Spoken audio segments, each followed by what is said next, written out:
صلہ رحمی جنت میں جانے کا سبب ہے۔ اسی لیے حضرت ابو ایوب انصاری رضی اللہ تعالیٰ عنہ بیان کرتے ہیں کہ میں رسول پاک صلی اللہ علیہ وآلہ وسلم کی خدمت میں حاضر ہوا، عرض کیا یا رسول اللہ صلی اللہ علیہ وآلہ وسلم مجھے ایسا عمل بتا دیں کہ میں جنت میں داخل ہو جاؤں۔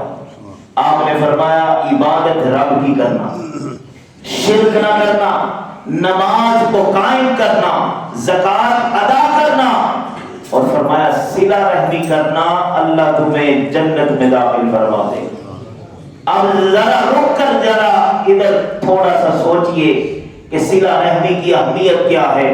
اللہ نے جہاں اپنی عبادت کا ذکر کیا، جہاں شرک جیسے کبھی عمل کا ذکر کیا، فرمایا جس طرح اللہ کی توحید کے بغیر ایمان مکمل نہیں ہوتا، رسول اللہ کی رسالت کے بغیر ایمان مکمل نہیں ہوتا، عقیدہ آخرت کے بغیر ایمان مکمل نہیں ہوتا، اسی طرح صلہ رحمی کے بغیر بھی ایمان مکمل نہیں ہوتا۔